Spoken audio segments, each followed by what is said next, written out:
Hey guys, welcome back to more HOA Reddit stories. Imagine waking up to find an HOA violation in your mailbox when you are not even in the HOA. Then the HOA president marches onto your lawn, demands your ID, and threatens to evict you from the home you fully own. Let's dive right into the homeowner association story. And the first one starts like this. I live in an older part of the city that has been around for decades. I've always had a great relationship with my neighbors on my side of the street and in the newer development across the street. The development across the street formed a homeowner association about 5 years ago. The older side of the street did not do that, and that was fine with me. The new section has certain amenities that are shared, so I felt it made more sense for them to have their association so that certain rules could be established about shared spaces like their community garden, private park, and outdoor swimming pool. So I recently decided to do a few things to add value to my life now that I'm semi-retired. I created a vegetable garden in my front yard. My front door was also in need of a paint job, and I decided on sunshine yellow. It is a bright color that I find extremely cheerful. And since I don't belong to the HOA, I don't need to follow rules about these things. I'm free to act on my own for how I like things. However, the president of the HOA across the street began acting erratically after she saw the changes. One day a week or so after I had painted the door and planted the garden, Karen approached me. "I demand that you paint the door a respectable color like white or brown," said Karen. "And get rid of the mess in your front yard." First off, I said, "Good morning." Secondly, you cannot just come onto my property and tell me what to do. "Yes, I can," said Karen. "As president, it's my right to tell tenants what to do." "I'm not a tenant," I said. "I own my home." "Homeowner, tenant, same difference," said Karen. "No, it isn't," I replied. "I'm an English teacher and I can tell you with certainty that a tenant and a homeowner are not at all the same. My home is paid for, I do not pay monthly rent, and I'm also not a member of your homeowners association, and therefore I'm not under any of your control." "The homeowner association has control of this whole street," said Karen. "Well, not this sector," I replied. "I suggest that you take a look in your paperwork if you disagree with me, because I don't pay dues to you." "Well then, maybe you're in violation for that," spat back Karen. I could tell she was angry that I had disagreed with her. But I was in my right and I stood my ground. "I'll be back," said Karen. I went back to my work watering the garden to ensure that my tomato and pepper plants would get a good start, but the next morning I found a written violation in my mailbox stating that I was in trouble with the HOA. I just stuck it in a drawer and headed off to work. I was not worried about it. I didn't belong to the HOA and didn't need to comply. Having a yellow door might not fit in with the HOA, but it was all legal and compliant where I lived. However, that afternoon as I was getting out of my car, Karen approached me again. "Did you receive your notice?" she asked. "I did," I replied, "but you cannot give me a notice for something I'm not a part of. If you don't take this seriously, you could be fined or evicted from your home. Consider the notice your only warning." "Don't you have better things to do than harass people?" I asked. "I'm just enforcing the rules," said Karen. "It's not anything you need to get huffy about." "You came over here threatening my home," I said, "and you did it as easily as if you were ordering a cup of coffee and a slice of pie at the shop around the corner. This is my home. I've lived here for over 20 years and I've never had any problems. Your HOA has existed for 5 years and I've never had any trouble so far. So why now?" "I don't know how they used to do things in this neighborhood," said Karen, "and honestly I really don't care, but I'm in charge now and I'm gonna run things in complete compliance with the regulations for everything." "Don't you have work to do?" I said. "When are you going to have time for all of this? How about just living and letting people live unless it's something serious?" "You don't need to worry about whether or not I work," said Karen. "Just paint your door a normal color and take out your garden before I arrange for someone to do it for you and send you a bill." "You cannot do that," I replied. I've been trying to be calm with Karen so far, just like I would in a classroom filled with students, but now it was the end of the workday, I was tired, I was hungry, and Karen was being completely unreasonable by threatening me. So I spoke to her in a loud voice. "If you or someone else come on my property without my permission again, it is trespassing. I want to be left alone, and the same goes for the door and the garden." "I want to see your ID," said Karen. "What for?" I asked. "To see if you are who you say you are and if you really own this property. You might just be a vagabond or a homeless beggar." "I can show you the deeds if you want," I said, "but I'm not repainting my door or taking out my garden." "I don't want to see your deeds." "I will look you up in the HOA registry myself." "Well, good luck with that," I said, because I'm not a member. I showed her my driver's license and then I asked her to leave. In the days that followed, Karen did everything that she could to put me through living hell. In addition to her threats when she visited me, she left me notices with ridiculous amounts for fines in my mailbox.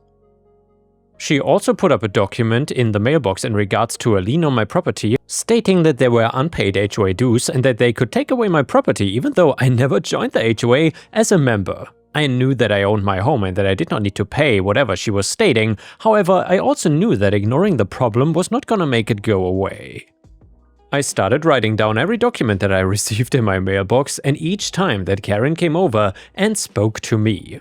She had started to stand on the sidewalk actually and yell at me about the door and the garden and the mail that she had sent to me. I continued to tell her to leave me alone and to stop threatening me, and that I was not a member of the HOA and that whatever her sources were regarding the ownership of my home, that she had been misinformed. I decided to send back a letter to the HOA and put all of this in writing. I also photocopied the deed to my home and the relative financial documentation that proved that it was paid for in full and that there were no creditors involved in my file whatsoever. I also found news articles online regarding the start of the HOA and that my sector had not been named in the creation documents. However, I received a letter back from the Karen stating that my deed was fake and reiterating that the garden be removed, the door painted a proper color, and that I pay retroactive fees to the HOA because my home was indeed supposed to be part of the association, and whoever had gone around and looked after the memberships had obviously made an error. And I would say, guys, the error here is Karen. However, if you enjoy these HOA stories, please don't forget to like the video because that would help me tremendously. Either way, I spoke to a few of my neighbors who were also living in the older sector, and they told me that they were also non-HOA members. I did not mention these conversations to Karen as I didn't want to make my neighbors targets for her. I wrote back to the HOA that I refused to pay the retroactive fees and that if they didn't stop, I'd be contacting the police to bring charges of harassment. I did not want to have to go to that route, but I knew that it might be needed. I hoped that by stating it in writing that it would show the HOA that I was serious.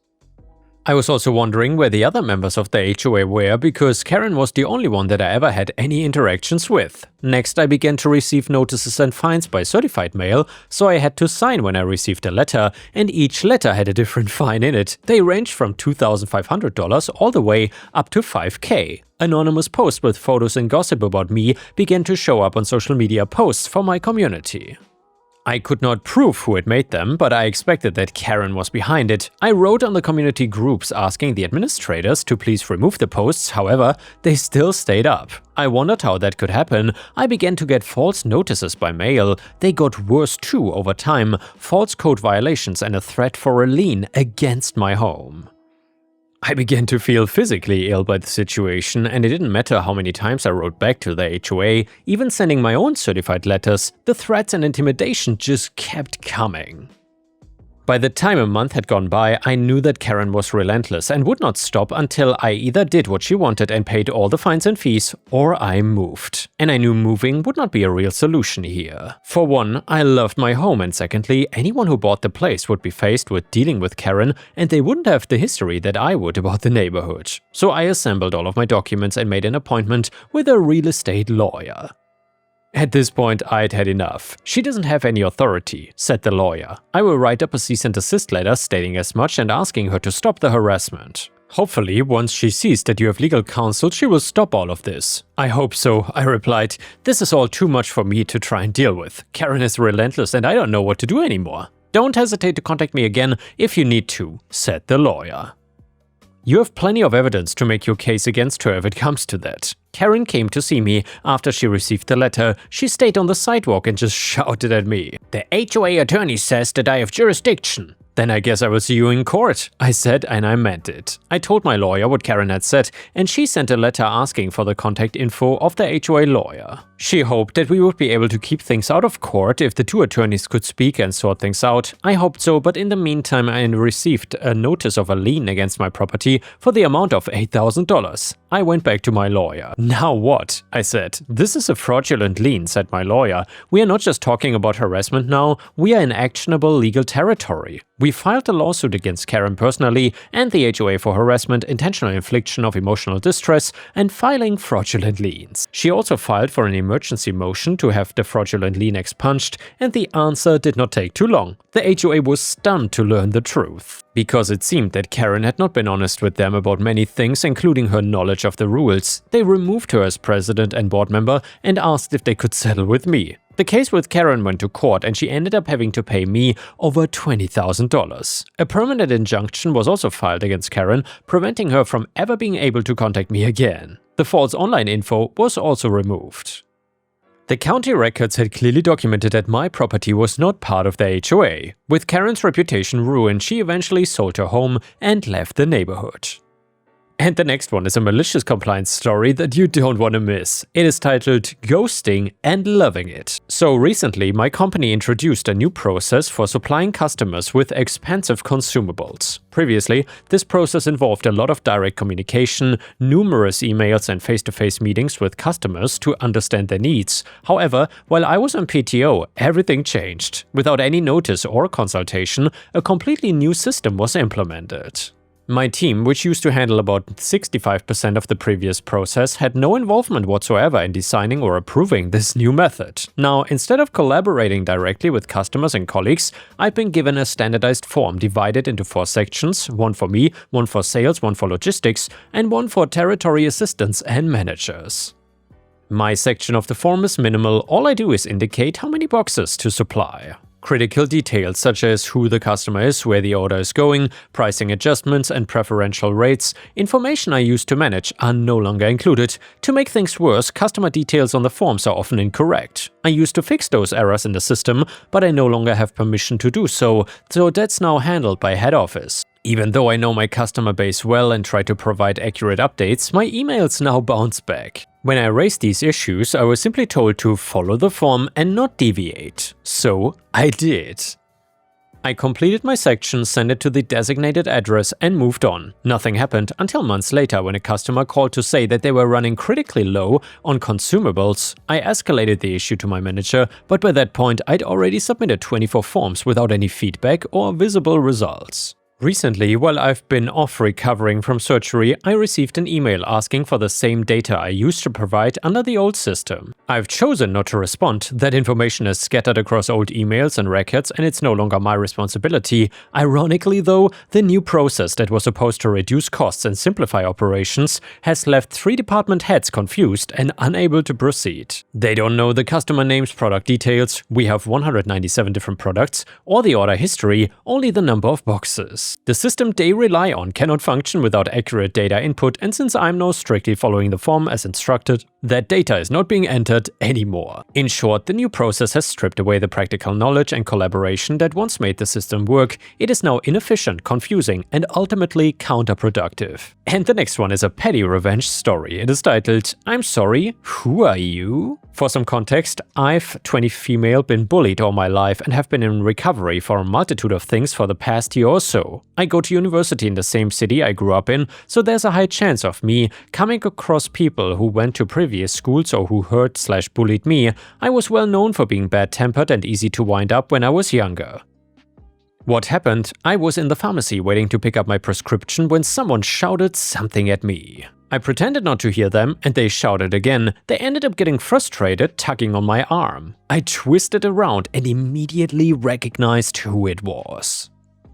It was a guy, 20 male, who had bullied me for over 10 years. So rather than get angry, I thought I would mess with him and see what happens. Him, hey, I heard you were in local university. Me, I'm sorry, but I don't know who you are. Do I know you from somewhere? Immediately he deflated. It was glorious to see, and I had to stop myself from smiling. Him, it is me, his name, from school. Come on, you know me. Me with a confused face, acting 100. I'm really sorry, but I don't know you. Did we go swimming together, perhaps? Him, no, I don't think so. Me, I'm really sorry, but I just don't know who you are. I think you should go to the back of the line, sir. I went on my phone and just blocked him out. He looked lost and eventually went to the back of the line. I got my prescription, ignored him, and went to my car and drove off. I literally screamed for joy, and also because I was about to break down. It was a wonderful feeling to see him like that and to feel like he had nothing against me. To make him feel like he hadn't had a large effect on my life.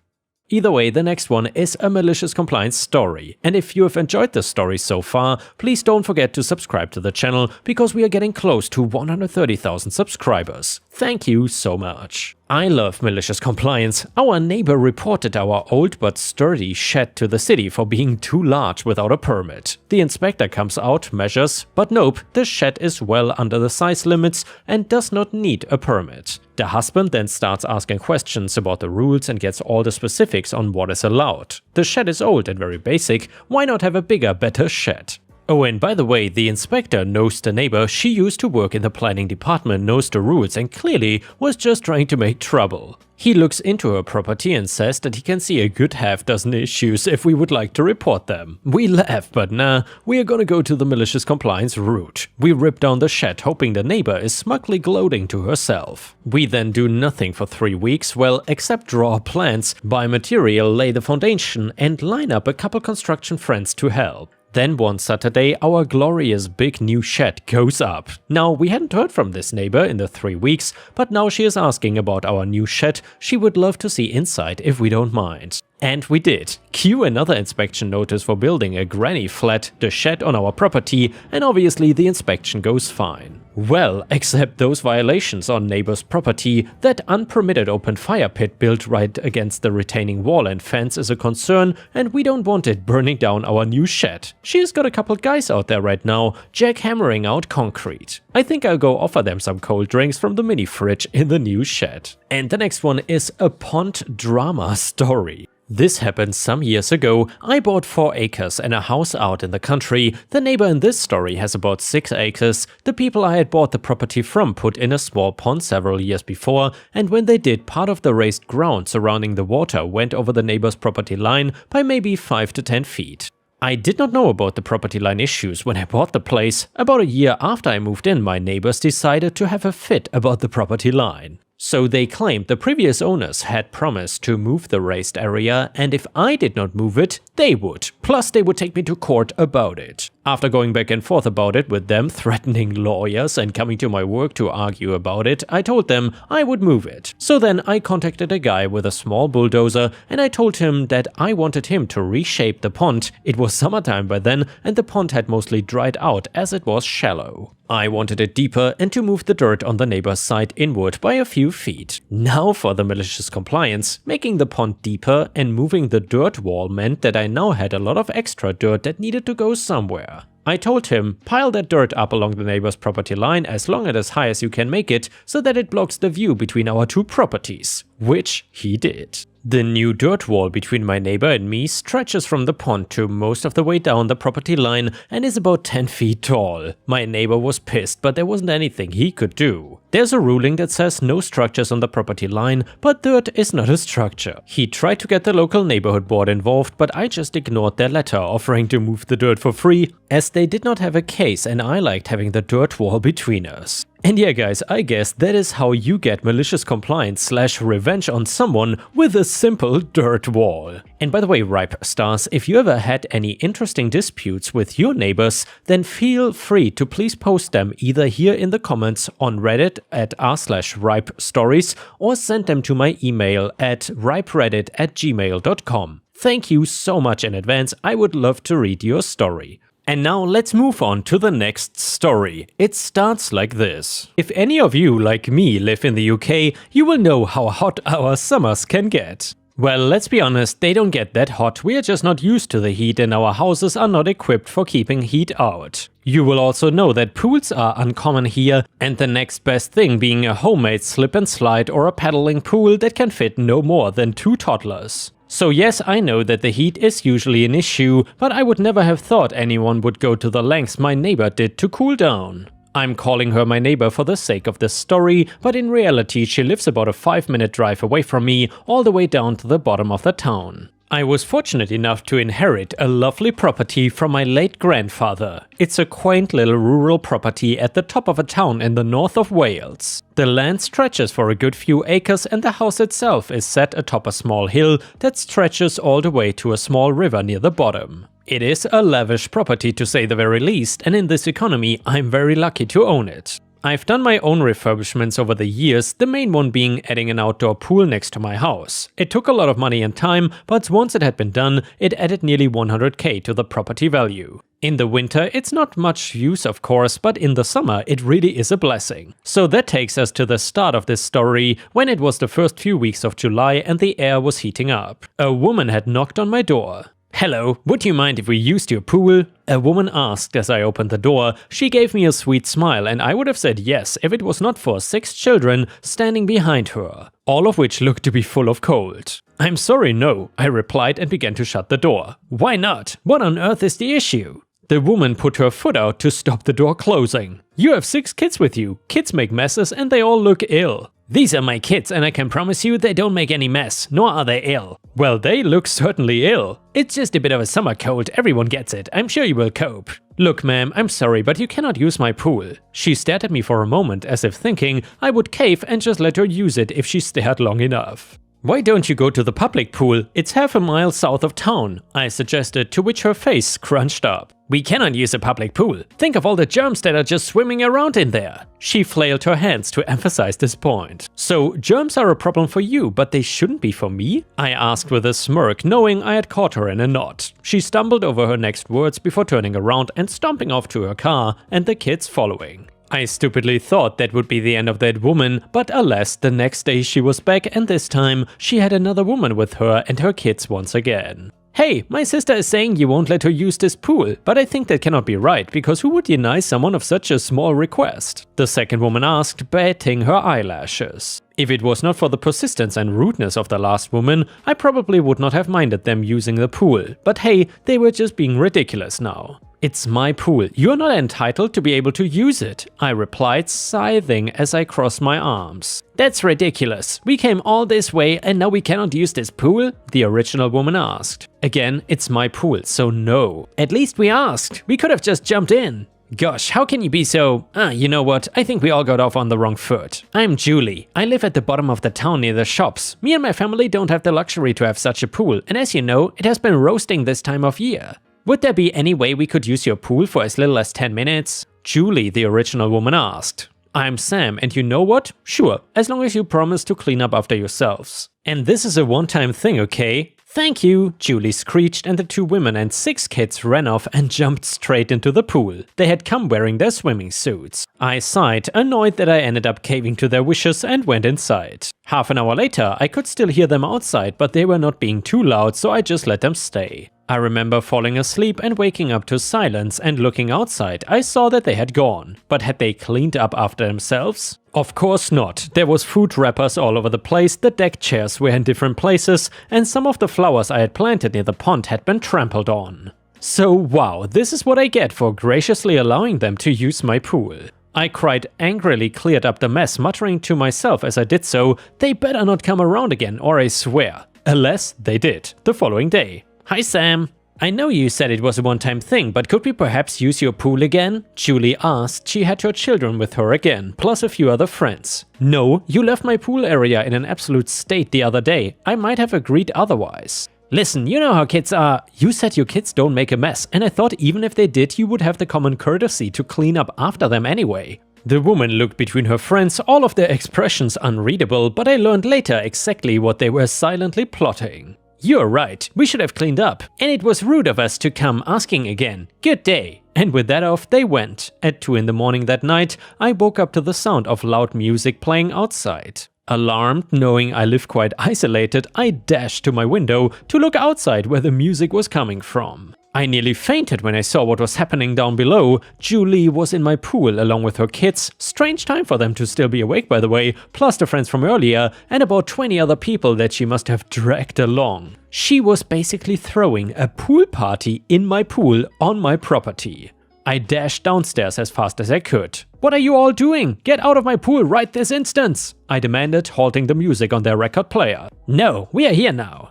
"Let us be," Julie yelled back, her words slurring, so I figured alcohol was also involved. "Turn the music back on," someone else called out. "Guys, I'm not gonna ask again. Get out of here." "Call the police on this creep," another guest spoke up. I watched as someone got on the phone to the police, gobsmacked. How could they possibly think that they were in the right in this moment? I decided to just wait until the cops showed up. I would have needed to phone them anyway. Because of my rather remote location, it took a quick minute for them to arrive, in which time everyone carried on partying like nothing was wrong. So what seems to be the issue here? Who phoned in? An officer asked once they arrived on scene. This man is being a total creep. We are trying to have a pool party and he just came out of nowhere. He is not invited. Julie spoke as she climbed out of the pool. Sir, this is my house. Honestly, I told them they couldn't use the pool and here they are throwing a party and they still won't leave. We all went back and forth for a couple more minutes until I ended up pulling up the CCTV footage on my phone, which showed them asking for permission, me saying no, and then them creeping over with all their stuff at early hours in the morning. And who is the head of all of this? The officer asked. Almost everyone pointed to Julie. I pressed charges, of course, not that I needed to, but I figured it was the punishment she deserved. She ended up having to pay a hefty fine for any damages caused to my property, plus a fine for trespassing. Every other guest at the party also had to pay a smaller fine, which I'm sure will be the cause of the end of the friendship with Julie. To top it all off, Julie was arrested that very night for trespassing and making a false report to the police. Crime never pays off. Trust me, Julie, she will be confined to a very small space for quite a while now, but I'm not sure this entitled Karen really regrets what she did. And the next one is another petty revenge story. It is titled, He Did What? So several years ago, I was waiting in a grocery deli line to pick up some potato wedges for my wife. It was not a long line, I was 4th or 5th in line and the last person in it. Up walks some lady, that's what I'll call her, and what I presume to be her daughter or granddaughter. Anyway, this lady keeps trying to jump the line each time a person was served. And the patient deli worker kept telling her that she needed to wait her turn, with this lady getting more and more frustrated that she couldn't just do what she wanted. The guy before me goes and I hear her telling her daughter or granddaughter, "This is ridiculous, I just want some wedges." This being petty revenge, we know exactly what I plan to do upon hearing that. So finally, we get to my turn and she tries to jump again, only this time I pipe up and let her know the end of the line is behind me. She did not like that at all, claiming, "This is BS, it is first come first serve." The worker and I just stared at her until she walks back to her irritation area off to the side and I see there are a scant few potato wedges available, so I tell the worker I will need more than what is available and he says that they will need to drop some more. About a 5-minute wait, it was longer than that, maybe closer to 10 as it turns out. Knowing what the lady wants and that it's not there, I say he can help her. They go through the same process, which irritates her further, but says something like, "Fine, might as well at this point," and steps aside in a half. Then new potato wedges are brought out and I see her start to move like she's gonna jump in front of me again, but I remind her that I'm next to order. The deli guy asks how much I want, usually in pounds, and I quietly say, "I want all of the wedges." "Oh, all of them?" "All of them." He cracks a bit of a smile and says, "Sure thing," and gathers them up for me. I start to walk away slowly so I can see the aftermath and shrilly she shouts, "He did what?" and whips her head around to me. I wish I could see I locked eyes with her and ate a wedge right in her face, but alas, that idea came to me as I recounted the tale to my wife at home. The best $14 I ever spent. And yeah guys, I will see you again tomorrow. Thank you for watching.